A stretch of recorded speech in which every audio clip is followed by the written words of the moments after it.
All right, everyone. So we're going to get started here with Trader Rehab. So if you're here, well, it's probably for a good reason. And I know because I've been there myself on many occasions. And Ted, who is with us today, has been the one that has talked me off the ledge and helped me rein it back in when things have gotten a little crazy for me. So, yes, so this is where the degenerates will find themselves, those who are overly aggressive, habitual rule breakers, and we all mean well. We have good intentions, but we sometimes get in our own way. And so, some of you may be attending this class. Of course, we have many who are watching live. Thank you. This is a lot of fun to teach live classes, and many will be watching on the recording because we'll make it available. And so, if you're watching on the recording,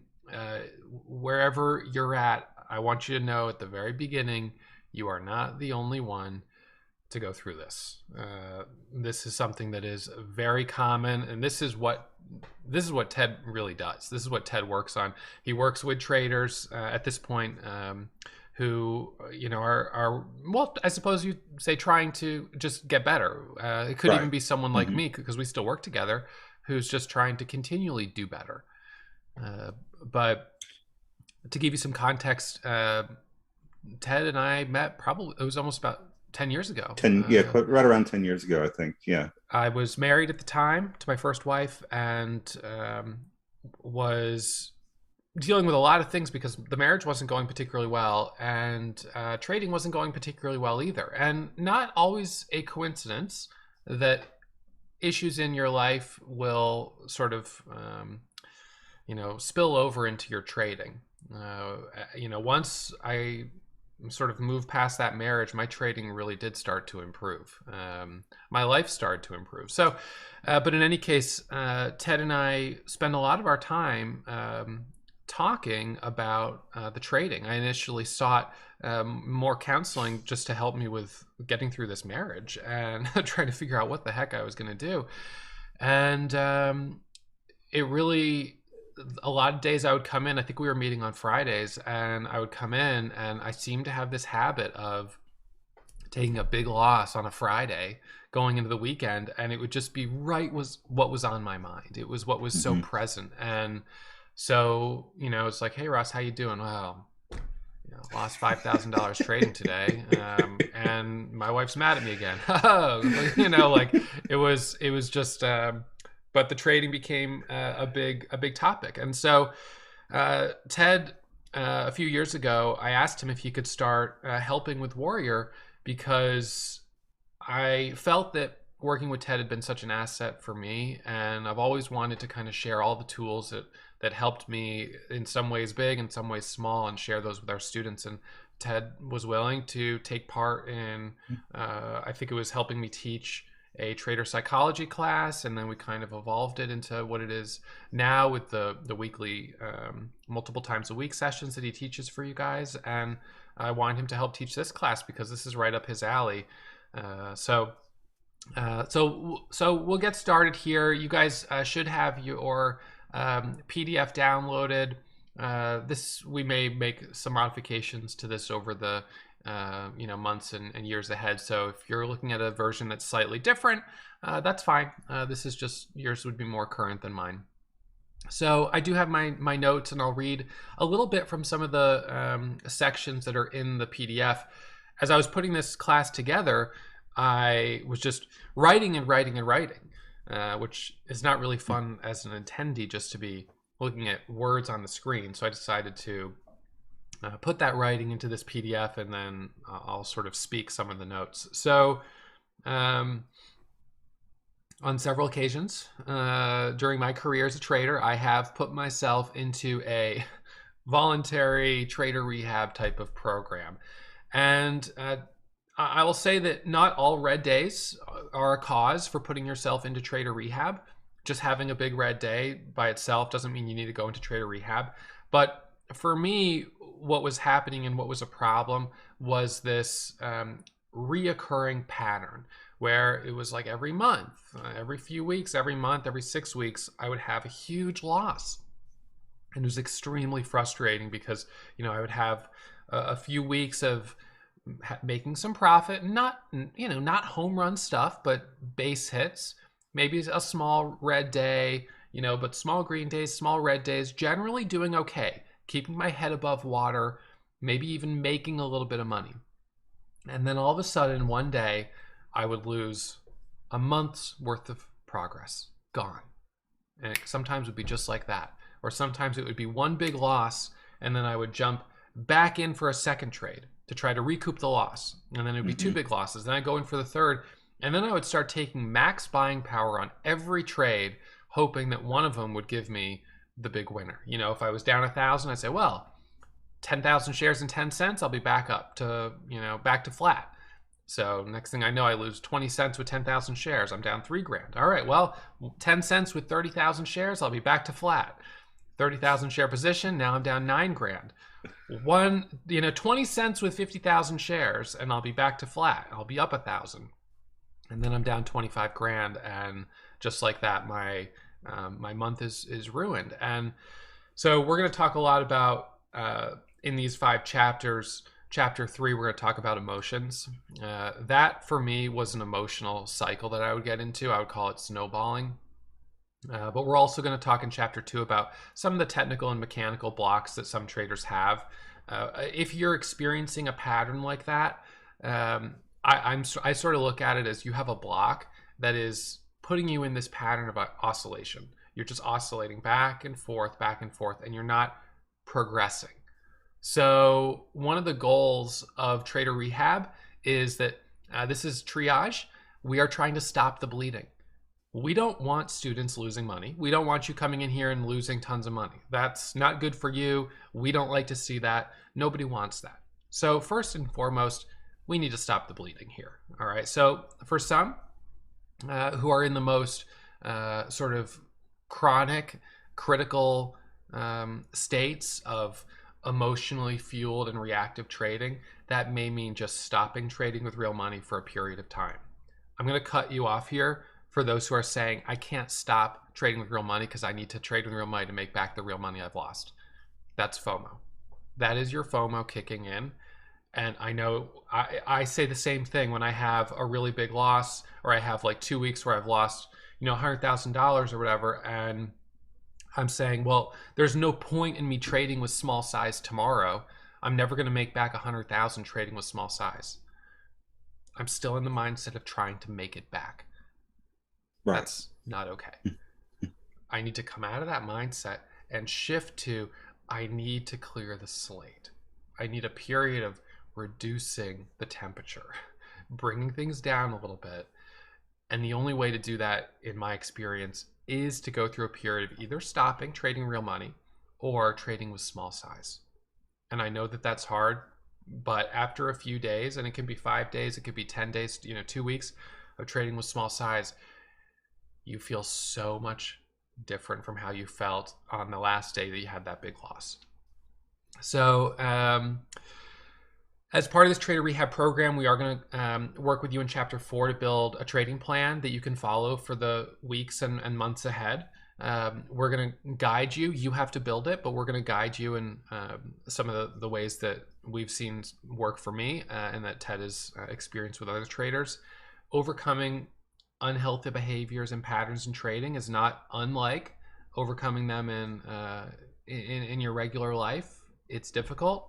It takes a lot of work. It requires an ability to look at what's causing this, the underlying root, the structure of your life that's leading to these behaviors, and it requires a willingness to change. I will tell you that not everyone is going to finish Trader Rehab and become a profitable trader. There is no guarantee that that's going to happen. I don't want that to be certainly not stated and not implied. There's no guarantee that Trader Rehab is going to cure you. There are traders, and to speak very candidly about this, there are traders who will spend months, years in the same cycle, and they will not break through it. They may even be aware of what they're doing, and they're still not able to stop doing it. So, it's not just enough to know that you kind of have this problem or that you're in this pattern. there's a certain combination of willingness to change and discipline to change. And so I've known traders who have traded for years and years and have not been able to break through patterns. And then I've also known traders who have been able to break through patterns. And I'm one that has, although I still find myself at times dealing with some of the same issues that many of you may be dealing with here today. So the class is broken down here into 5 chapters, and we will be going through that today. We'll take breaks between the chapters, and of course, students watching in the learning management software will see it separated. We are here to help you as you are working through this journey, but only you can hold yourself accountable.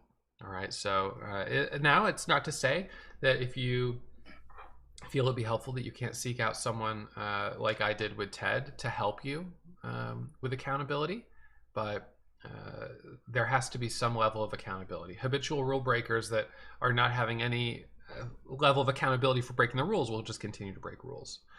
So the trading losses that we experience that have put us in this position can be the result of various factors. Some are within our control and some are not. There are times where I've taken big trading losses because I've lost internet, because there's been a glitch in the platform. These things happen. They're frustrating. Trading is hard enough without those things happening, but it's part of trading. There are other things that are within our control, and those will be talking about some of the mechanical and technical things like charts that you're using, platforms that you're using, computers, internet connection.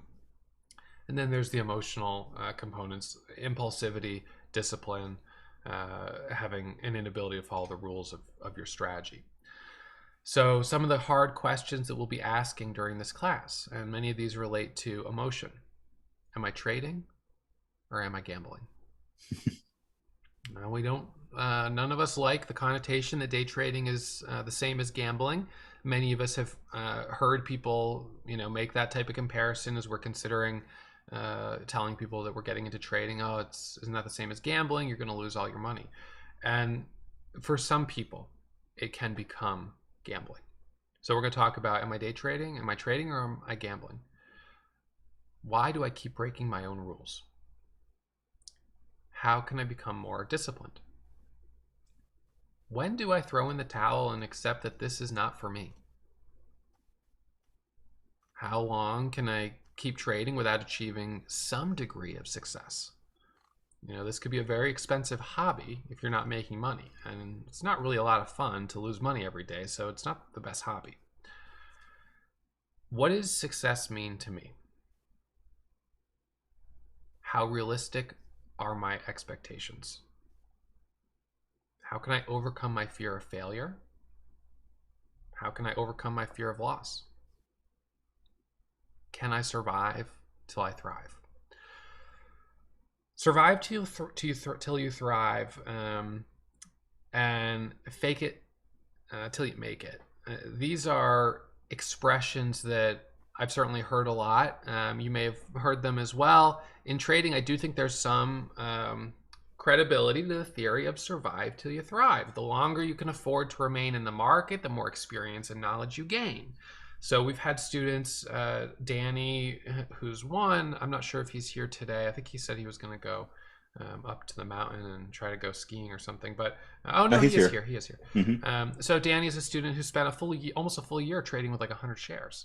Larissa's also been committed to trading with quite small size, and that is been very helpful for them because every day that they're in the market, they gain experience naturally, and by trading with small size, they're certainly avoiding having a catastrophic event that blows them out, that just knocks them out of the water, and they're done. That's it.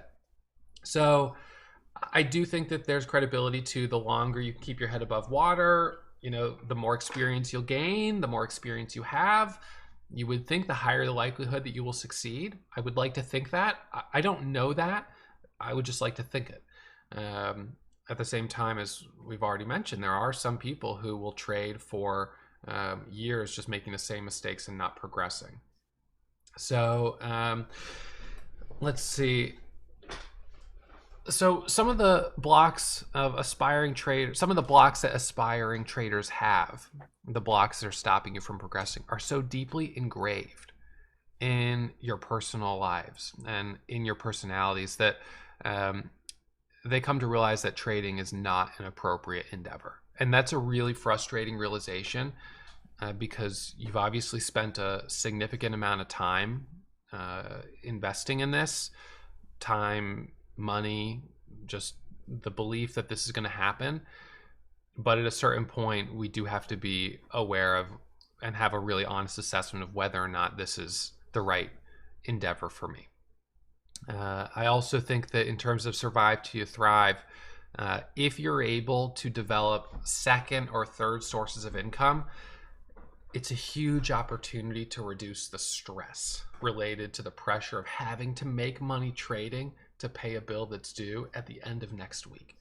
When you have that pressure looming over you, it, I mean, I suppose there's some people that really thrive under pressure. What's your thought on this, Ted? I think that pressure can force, it just makes Right. the stakes higher and then the emotions are higher. Yeah, that pressure really leads to a lot of impatience and, either trying to go bigger than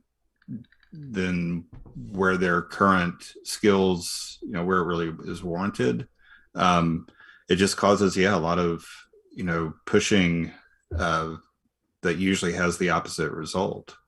Um, so yeah, if you have, other income sources, for so many people, going all in with trading, I have to make this happen in a short amount of time, and that usually results in things like blowing up accounts and Yeah. and being kind of dead in the water, unless you have other ways to make that happen.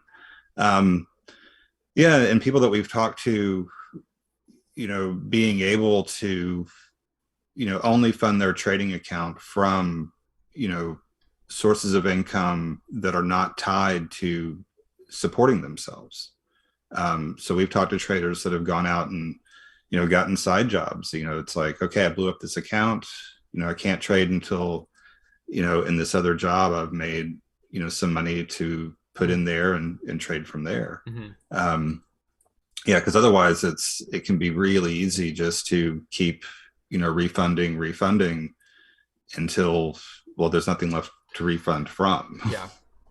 I found for myself that I mean, and this is, it's just crazy when I think about it, but in my first 2 years of trading, I had an amount of money that I started with, or a total amount of money that I had, and I used 25,000 of that to set up a PDT account. And then I would lose 5 grand or whatever. I'd have to add more, and then I realized, of course, it's better to have the account at like 30 or 35,000, so you don't have to do that like once a week. And it didn't take very long before that savings that I had, which was inherited when my father passed away, was down to just the 25K that was in my account. And when all I had was a 25K in the account, when I had, because I wasn't didn't have another source of income, when I would have a bill that was due, I needed to pay it from that account. I started paying bills on credit cards. And so I think it was, I had a Toyota Visa card, I had a MasterCard, I had two American Expresses. I feel like I had a fifth card, but definitely had those four. And I got myself to basically being at the max statement balance for all four of them. And I was just paying the minimum. So now I had like $20,000 or whatever it was in credit card debt. I had 25,000 in my trading account. And the time when I finally really started to turn it around was after taking like a $5,000 loss. And then I had to sell things that were in my barn in Right. Vermont to refund the account, which meant for a couple of weeks I really couldn't trade at all because the account was below PDT. Mm-hmm. That gave me time to talk with Ted and to really evaluate what I was doing wrong. And there wasn't, I tried to take a home equity loan. I couldn't get approved for it. They were like, no, you don't have real income. You're not going to get a home equity loan. So I was in a situation where I didn't have a lot more that I could sell in my barn, and when I got myself above that 25,000 mark, it was do or die. You either Yeah. follow the dang rules or Right. you're done. So I was kind of at, I guess, as you say, is rock bottom. I mean, everyone has a different rock bottom. I could have gone a lot lower, I suppose, but I was pretty darn close to rock bottom. And it was the pressure of being at that rock bottom that, uh, I guess, because the stakes were so high there, that was what kicked me into gear to actually have the discipline to follow the rules, which is interesting because in that instance, that pressure seemed to have a positive effect of forcing a change because Right. I'd seen what I had done, and I just knew that I had to change. And so sometimes people that come into the market with a lot of money, it's a bit of a curse because you have a lot of money to lose before you hit rock bottom. You know, you Yeah. could lose, I mean, who knows, $1 million before you're actually like, wow, I need to change.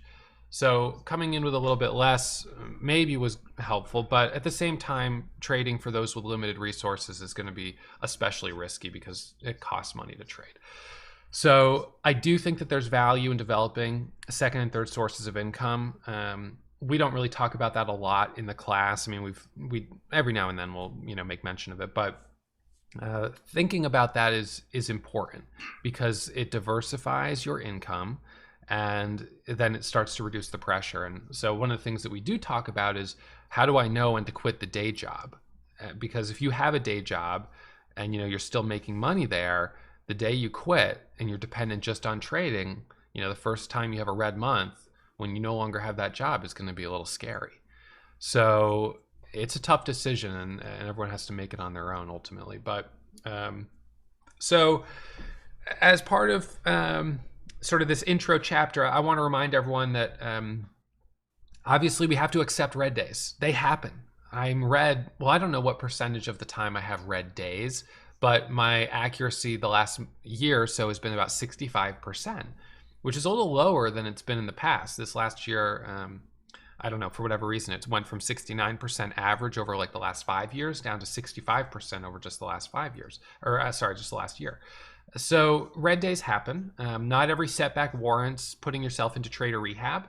I had a really, we had a great session last week with students who have their profitability badges. We did a sort of special little event for them.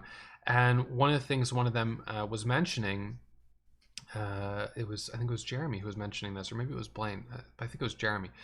He was talking about how important it is for him to try to, I mean, essentially, it's like maintain his center every day he's trading, to never really allow himself to fall too far off his center, so he can come into the market each day kind of at his best. Because if you have a big loss, then the next day you can come in trying to overcompensate. You can come in emotionally fueled, trying to make it back right away, and then you can start to spiral. Or you can come in very hesitant, very conservative, and then lo and behold, that's the day you have the 1,000% mover and you miss the whole thing.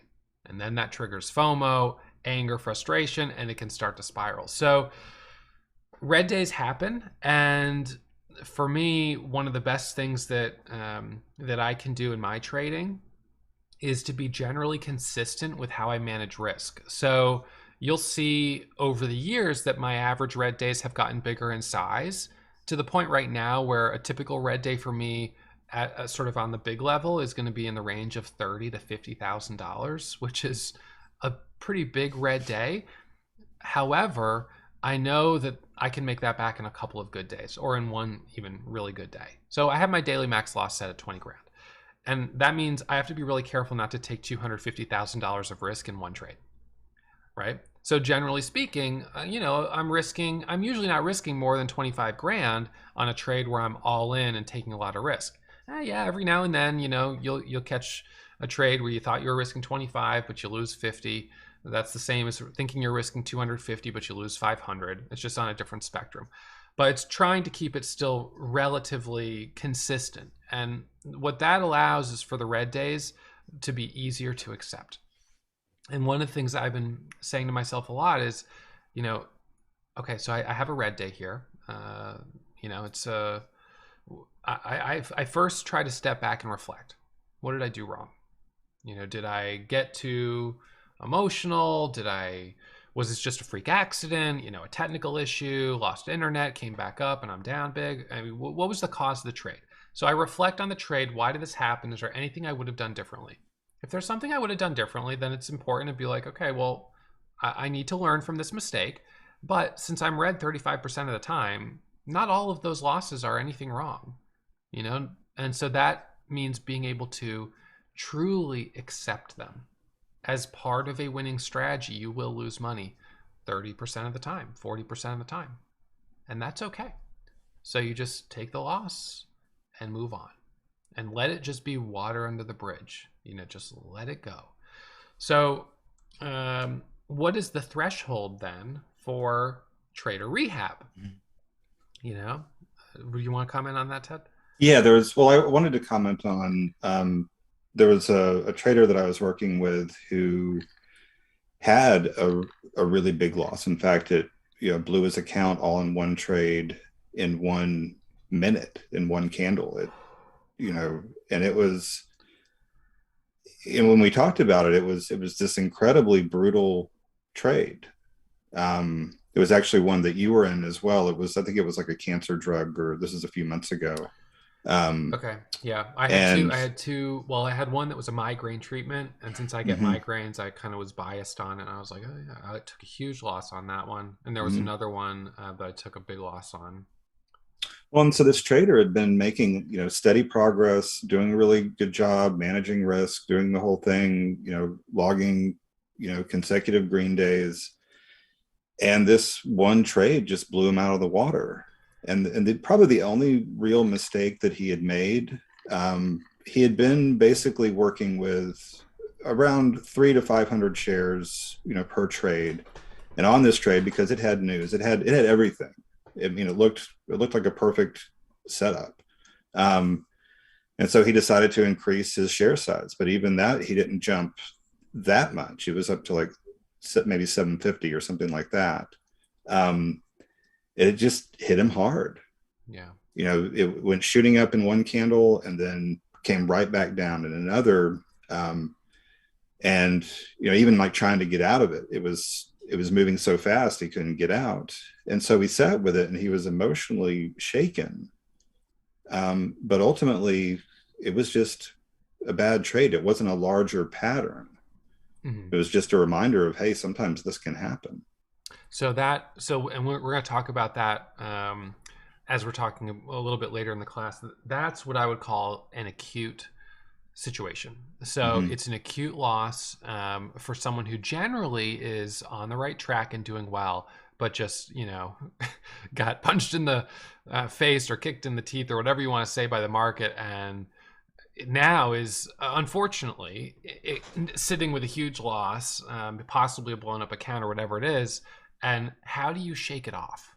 Right. I mean, how do you shake that off? And so there is a trader rehab program for those acute losses because it does require there's a trauma to that, and it requires a period of being able to reset, get recentered, and it's not going to happen overnight. Invariably, if he was going to trade the next day, he would not be able to separate his thoughts from that big loss. Right. Mm-hmm. And until you're able to really separate yourself from that big loss, you are not going to be centered. So many traders have experienced this. I've taken a couple really big hits in my career as well, and they unfortunately do require some level of trader rehab for maybe it's for a limited time of a week or 10 days, which would be 2 trading weeks, right? So maybe a week, 2 weeks, maybe a full month. But it's not always the case that a big loss requires checking yourself into trader rehab. If the Right. market is really hot, you have a large loss, larger than your standard deviation, larger than your average, but that's part of sort of the market that you're in, big swings. You may find that you're able to make that back relatively quickly. And you don't want to be focusing on making it back, but it may just be that if you're able to put it behind you and just keep focusing, you can keep you can do well. And I can't think of a super good analogy for that, but sometimes, you know, when you're in, I'm thinking of like a race or something. You know, you're going, I don't know, you're on a racetrack and you get a little squirrely around one of the corners. You know, things get a little crazy, but you know, then you get yourself back on the track and you're still in the race. You're not knocked out yet, and you're able to just put it behind you and stay really focused on the road ahead. Then, you know, stick with it. But if that starts to spiral into a second, a third loss, and then you're starting to be stair stepping down in your profits, you Right. know, over a period of time, that's a problem. So, and then the more chronic situations would be a series of repeated losses where you look at your P&L and it's just a red, it's just going down. You have no consistency, you're not profitable, and you just keep trading with real money. So that's where we need the intervention. That's where we need to triage the situation and stop trading with real money, because what you're doing is not working. Plain and simple. And if you haven't looked at your metrics and you don't really know where you're at, that by itself is an indicator that we need to step back and look at the strategy, because you need to know what your metrics are. So the goal of this trader rehab class is to create awareness and mindfulness around the aspects of trading that are causing you the biggest challenges or that have become a potential roadblock. Overcoming these obstacles will not be possible for everyone, but for each of you, it's worth the time and effort to understand them. As I said, we often find that the struggles that we have in trading can reveal underlying struggles that we have with ourselves, and they come out in other areas of life. It's very interesting how trading, because it kind of turns the heat up, these things rise to the surface that you've had within you. Maybe it's a short temper and trading can bring it out. Maybe it's it could be a million different things, but I can assure you that your endeavor to try to face these head on not only stands to improve your trading, it stands to improve your life. One of the things Right. that Ted has told me a story about, which I say in my mind a lot. And I might not say it right, but I'm gonna say it anyways. So Go he for it. told me a story about getting a flat tire or something, and or maybe I even merged it with this. So I'll tell you a story. So I had this Saab 9000. It was 1995 Saab 9000, manual transmission, great car. Over 250,000 miles on it. Hard to get inspected. You have to get your cars inspected in the state of Vermont, which is where I was living at the time. And so there was this garage up in Marlborough, Vermont, kind of like middle of nowhere. And this guy would put an inspection sticker on like anything. If you could roll it in, he would pop the inspection sticker on. Now, some places, you know, they're much more, they check everything. They check the tread on the tires. Anyways, took this dirt road, mud season. It was like April, maybe March, mud season, big ruts. Drove up to the inspection station with my ex-wife, dog in the back, Elmo, and got up there. Well, the station is closed. You know, sometimes he just doesn't, I don't know, go to work or whatever. So we would drive back down. On the way back down, I could feel like the car was being like a little funny in the front, like steering a little funny. I was like, I don't know, something's not quite right. And the ruts on the mud road were pretty intense. So steer to pull into the gas station, and the axle breaks. It was one of the front axles. It's front wheel drive. And so with like the limited slip, with it spinning on one side, the car's now in neutral. So put it in neutral and push it to the side of the road, and she's freaking out. You know, she's like, this is why, you know, you're driving this stupid old car. And it was just like everything kind of came. And I had already heard this story from Ted. I was like, well, here's the deal. We're broken down on the side of the road. I'm just going to call AAA. We'll leave the keys in the car and we'll walk to my mom's house. It's a couple miles, but we've got the dog. It's actually a sunny spring day. Hey, looks like we're going for a walk today. Let's enjoy it. And I was perfectly content to have a nice walk. You know, there was a nice sidewalk and go for a nice walk.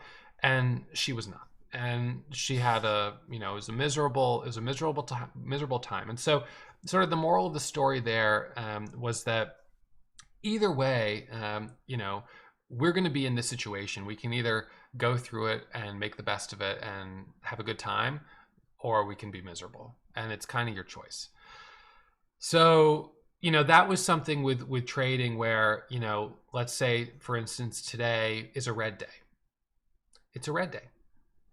Nothing I can do to change that at this point. So I can either spend the rest of the day feeling miserable for myself, feeling bad about myself, or I can let it be water under the bridge and I can move on. And it becomes easier to move on when you cut the losses faster. It becomes easier to put it behind you when you take the temperature down. So, does that sound at all familiar to a story you told me? Yeah, I can't remember what the actual circuit. I I think thought it it was was a flat tire actually. that you got like on I-91 or something.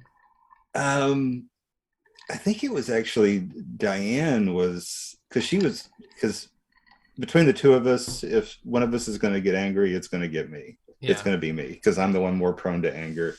And she's always done a really good job of reminding me. There's a saying that, you know, things like pain happen, but suffering is optional. Mm. So we can't avoid pain that's going to arise. Like the flat tire is going to happen, but then there's all the extras that we add to it. Mm. um it's you know how crazy do I really want to let myself be in response to this situation? Or I can try to look on the bright side and just move through it, Yeah. even if sometimes it doesn't feel like there's a bright side. But in this conversation that we're having and talking about, even that question, do I need to be in trade or rehab? One of the things that can really bring up, and it's a reason why so many people don't even want to ask the question, because to ask the question brings up a lot of emotion, self-judgment, shame, self-doubt, anger, embarrassment, Mm. all those really difficult things. um, and so rather than doing that, you might go for a long period of time, in a rut of making mistake after mistake without even being able to say, okay, I need to stop and really take a look at what I'm doing. And so, we talk a lot about the importance of meeting ourselves with loving kindness, compassion, acceptance.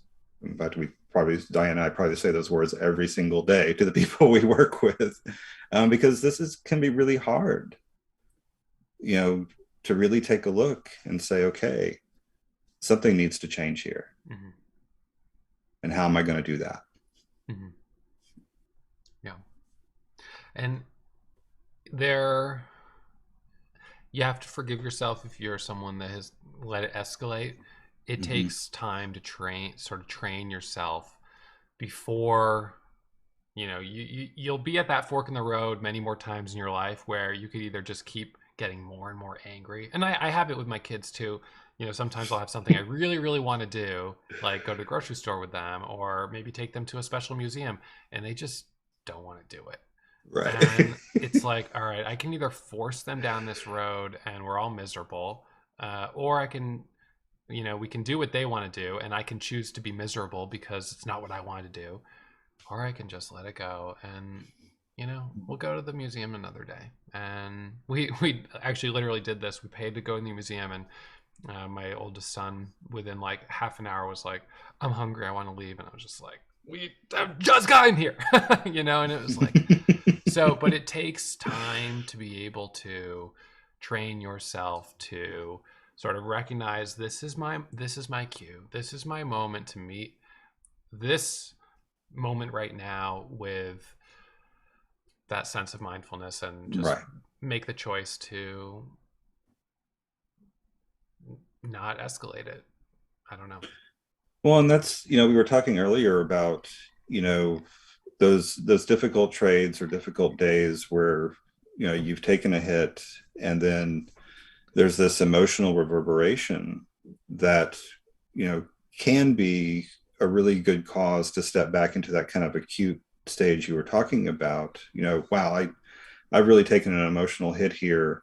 I need to regroup, find some solid ground, and be able to move forward. Mm. But for other people, that question of are you trading or are you gambling? That's where trader rehab becomes really important, because there's so many, there's addictive qualities, to someone who's in that mode of gambling where they might have their rules plastered, all around their trade station, but when they get into trading, all of it goes out the window and it's Mm. just a free for all. Right. That's the one who, really needs to be able to take that step back and take a look at, what am I doing here? Can I change this at all? And if the answer is no, then, one of the things that you're saying, when do you know to throw in the towel? This may be not for you. Yeah. And that's the one that can be really, that's to take that honest look. um, we talk about the importance of meeting ourselves with honesty and empathy. Those two things together, can be can be the path forward, if you let it. Yeah. Very good. All right. Well, so again, to reiterate, the End of Trader Rehab course, I think you'll have a well-rounded understanding of the various types of blocks that traders can experience. We're going to talk through them. We may open up this Zoom call to bring a student or two on, depending on what time allows and things like that. And one or maybe several of the blocks that we talk about will be especially relevant for you. For each of these blocks, we'll discuss sort of the trading plan and the approach to make a conscientious attempt to start to break through it. It's not going to happen all at once, but if you can start next week with one good week, 5 good days, and it doesn't mean green days, it could be 5 days of just following your rules, you've started on your path. All right, so let's continue on with Trader Rehab, Chapter 2.